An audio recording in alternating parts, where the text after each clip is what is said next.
आप अपनी पसंदीदा चीज़ स्ट्रीट पर खा रहे हैं और आपको दिख रहा है कि इनके पास इतनी भीड़ है, फिर भी ये एक्सपेंड क्यों नहीं करते हैं और एक कढ़ाई या एक तवा क्यों नहीं लगा लेते हैं। एक एग्जांपल समझते हैं। आपने अपना एक डोसा स्टॉल स्टार्ट किया, आपने एक बड़ा तवा लिया और डोसा बनाने वाले को अपॉइंट किया। इस सेटअप में फॉर एग्जांपल आप 1 घंटे में 60 डोसे सर्व कर पा रहे हैं। अब आपका डोसा टेस्टी तो है, लेकिन लोगों की टाइम ज़्यादा इंपॉर्टेंट नहीं है। लोग एक स्पेसिफिक ड्यूरेशन के बाद वेट नहीं करेंगे, वो दूसरे डोसे वाले के पास चले जाएंगे। अब इस सिचुएशन को मैनेज करने के लिए आपके पास 2 रास्ते हैं। पहला, आप अपने स्ट्रीट भैया की तरह कुछ ना करके जैसे चल रहा है वैसे चलने देते हैं, और या तो आप अपने फैक्टर और प्रोडक्शन बढ़ा सकते हैं। ये समझो कि आपको आपके बिजनेस में पोटेंशियल दिख रहा है और आपको लगता है कि आपको स्केल करना चाहिए। आपने और एक डोसा तवा ऐड किया, अब इसकी वजह से आपको ज़्यादा जगह चाहिए होगी।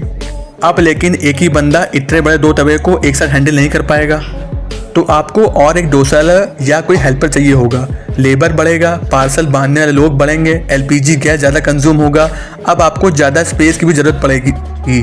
आपके डोसा की सप्लाई के हिसाब से डिमांड फिर और ज़्यादा बढ़ेगी और भीड़ फिर होगी।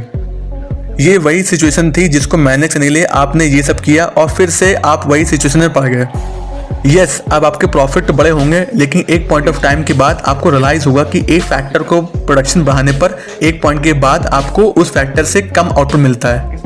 इसे ही इकोनॉमिक्स में डिमिनिशिंग मार्जिनल रिटर्न बोलते हैं।